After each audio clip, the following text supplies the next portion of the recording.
خواتین و حضرات، آج کا میرا جو ٹاپک ہے بات کرنے کا وہ ہے کمفرٹ زون۔ کمفرٹ زون دراصل ہر انسان کا وہ ایک حلقہ ہوتا ہے جس میں اس کے آرام ملتا ہے، اور وہ اس آرام کو چھوڑنا نہیں چاہتا۔ اور جب وہ اپنی اس زون کو، اس کا سونے کا وقت ہے، اس کا جاگنے کا وقت ہے،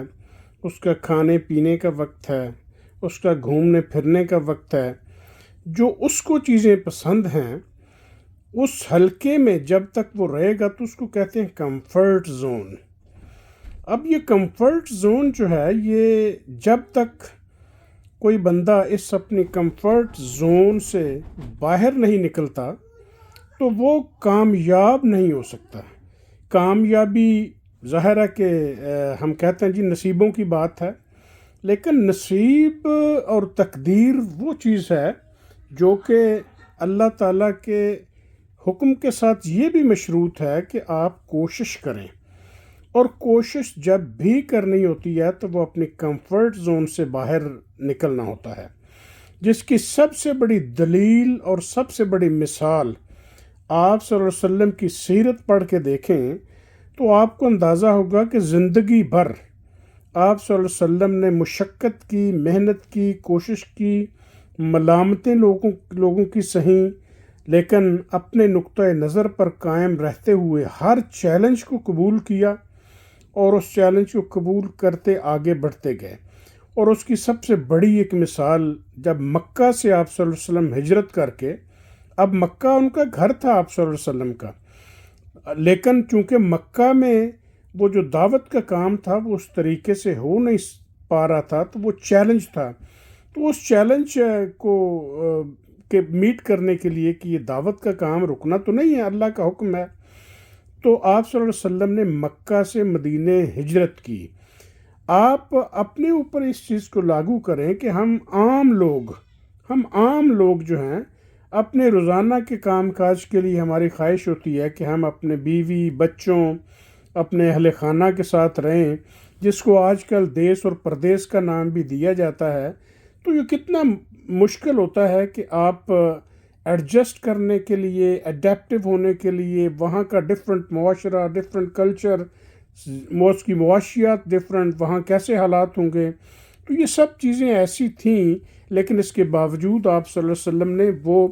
اپنی کمفرٹ زون سے نکلے اور مکہ سے ہجرت کی۔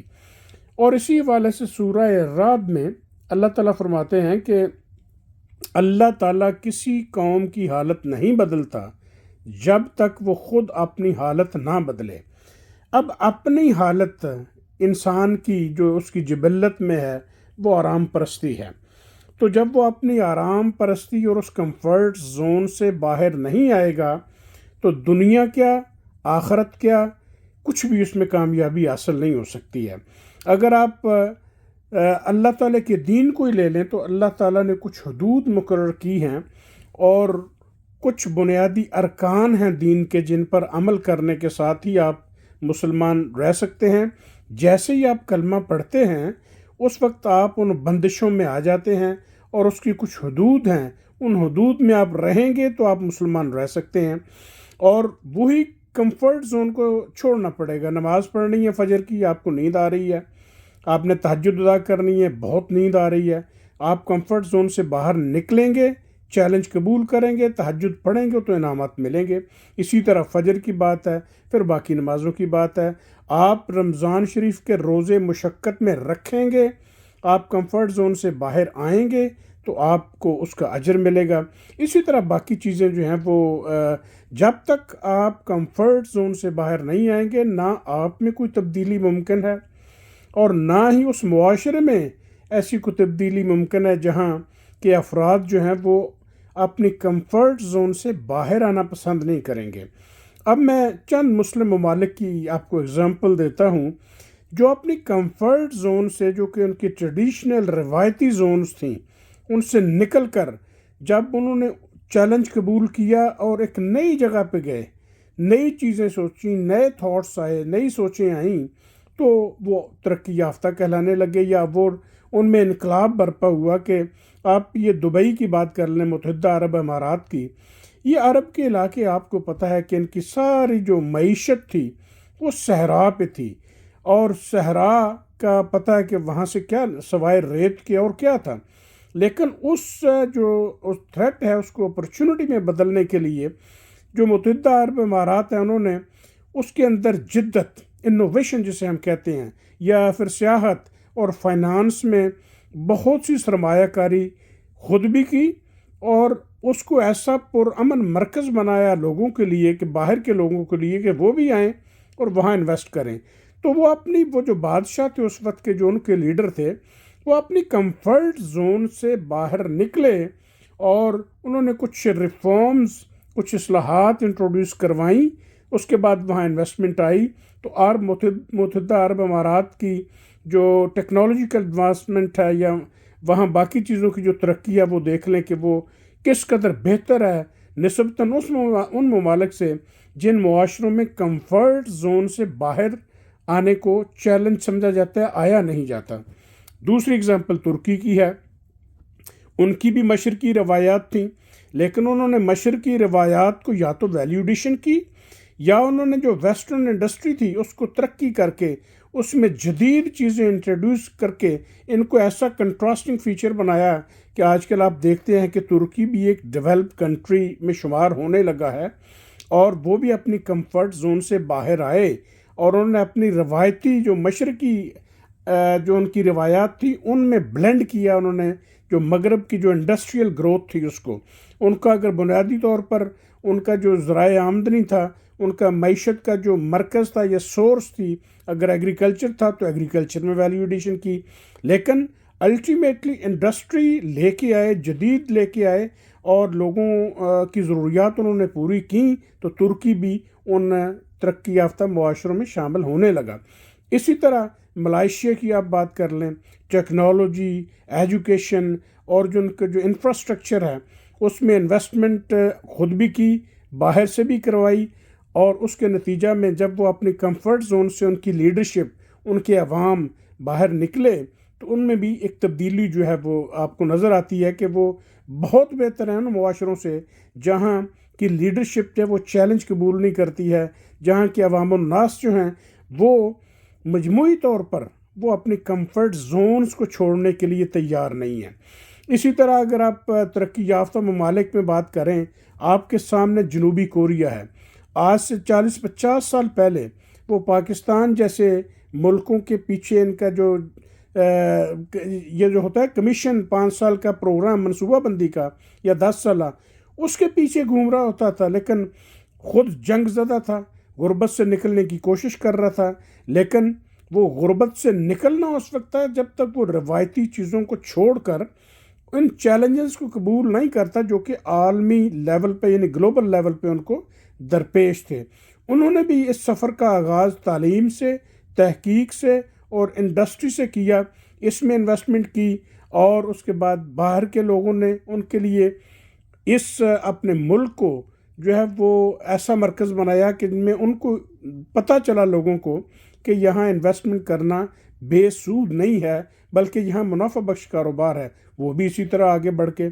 تیسری اگزامپل میں آپ کو جرمنی کی دوں گا. آپ کو پتہ ہے دوسری جنگ عظیم میں جرمنی کے ساتھ کیا ہوا تھا، اور ساری جو جنگ عظیم تھی اس کے اس علاقے میں، جاپان میں، جرمنی میں، یورپ کے اس ایریا میں سوائے تباہی کے کچھ نہیں رہ گیا تھا. لیکن وقت گزرنے کے ساتھ ساتھ انہوں نے بھی ایجوکیشن اور ریسرچ اس طرح کی کام انڈسٹری لے کے آئے، تو وہ بھی ان میں بھی انقلاب آیا. لیکن ان ملکوں کو اگر جا کے آپ دیکھیں جن کا میں نے پہلے ذکر کیا، امریکہ فار ایگزامپل اسی طرح ہے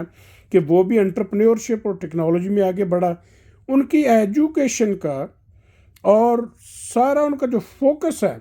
وہ صرف ڈگریز تقسیم نہیں کر رہے ہیں بلکہ وہ انٹرپرینیور ڈیولپمنٹ کر رہے ہیں. ان کے مد نظر یہ نہیں ہے کہ ہماری یونیورسٹیز سے سینکڑوں ہزاروں اسٹوڈنٹس نکلیں گے اور ان کو ہم پبلک سیکٹر میں جاب دیں گے، بلکہ وہ اس طرح ان کو اسکلڈ کرتے ہیں کہ وہ انٹرپرینیورشپ، کاروباری وہ خود ہی بننا چاہتے ہیں اور بن جاتے ہیں. اور یہی چیزیں انقلاب لے کے آتی ہیں. اور یہ چیزیں اگر ملائیشیا نے کی وہ کامیاب ہو گیا، اور ترکی نے کی وہ کامیاب ہو گیا، دبئی نے کی وہ کامیاب ہو گیا، اور باقی جو جرمنی ہے، جاپان ہے، چائنا ہے، یہ کتنی ٹیکنالوجی یہاں ہے، کتنی انوویشن ہے، ان کے کتنے پروڈکٹس ہیں جو کہ مارکیٹ میں اویلیبل ہیں۔ کمپیریزن کریں اگر ہم اپنے معاشروں کا، ترقی پذیر معاشروں کا، تو وہاں لوگ اپنے کمفرٹ زون سے باہر نہیں نکلنا چاہتے، اور جب تک وہ کمفرٹ زون سے باہر نہیں نکلیں گے، ان کو وہ اس کے جو پھل ہے، وہ ثمرات ہیں، وہ کبھی ترقی یافتہ معاشروں کے نہیں مل سکتے۔ اب اس میں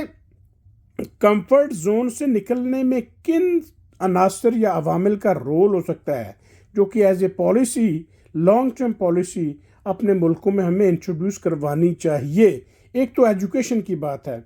کہ جو انقلاب آتے ہیں قوموں میں، وہ ایجوکیشن والے لوگوں سے آتے ہیں، اور وہی لوگ جو کہ ان کا جو ان کی ویژن ہے اور ان کی جو لیڈرشپ پرووائڈ کرتی ہے، ان کو ویژنری لیڈرشپ، کہ آپ نے یہ ایریا سے اس ٹریک پہ چڑھ کے، یہ آپ کی ویژن ہے، 1 سال بعد، 2 سال، 3 سال، 4 سال بعد ہماری منزل یہ ہے، تو وہ جو اسکلڈ افراد ہوتے ہیں وہ آگے بڑھ کر وہ چیلنج قبول کرتے ہیں، اور اس طرح ڈیفینیٹلی ایجوکیشن جو ہے یہ بہت بڑی انویسٹمنٹ ہے، اور جب انویسٹمنٹ ایجوکیشن میں ہوگی، ریسرچ میں ہوگی، اور اوورال بنیادی چیزیں ساری ٹھیک ہوں گی، جو کہ میں نے اس سے پہلے عرض کر چکا ہوں، جن میں کہ امانت کی بات کی تھی میں نے، جس میں نے کہ عہد کی بات کی تھی، ایفا عہد کی بات کی تھی، کریکٹر کی بات، جو اخلاقیات کی میں نے بات کی تھی، وہ تعلیم سے آئیں گی۔ وہ پھر اس میں ریسرچ کے حوالے سے جب اس میں انویسٹمنٹ کی جائے گی تو اس میں پروڈکٹس آئیں گے، انٹرپرینورشپ آئے گی، تو اس میں ڈیفینیٹلی یہ سارے کام کر کون سکتا ہے؟ یہ ویژنری لیڈرشپ کر سکتی ہے، اور ویژنری لیڈرشپ وہ عظیم رہنما پرووائڈ کرتے ہیں جن میں خوف خدا ہو، نمبر 1۔ نمبر 2، جن میں کوئی یہ لالچ نہیں ہو کہ وہ اپنی اس حکومت سے کیا حاصل کر سکتے ہیں، بلکہ ان کے مد نظر یہ ہوتا ہے کہ میں اس کو اس ملک میں کیا دے سکتا ہوں، کون سے چیلنجز میرے سامنے ہیں، اور ان چیلنجز کو میں نے کس طرح لے کے آگے بڑھنا ہے۔ تو اس طرح یہ چیزیں جو ہے نا، یہ اگر ہم کمفرٹ زون سے باہر نکلنے کی کوشش کریں، اور اسپریچولی اور سائیکالوجیکلی ریزیلینس ہم میں آ جائے، جو کہ بنیاد ہے اخلاقیات، بنیاد ہے ہر اس کامیابی کی جو کہ آپ کو کمفرٹ زون سے نکلنے میں مدد دیتی ہے، کہ اگر آپ کی فیتھ اور آپ کی ذہنی طاقت جو ہے اتنی ہو تو آپ کے سامنے بڑی سے بڑی مشکل بھی ہے وہ بھی آسان ہو جاتی ہے۔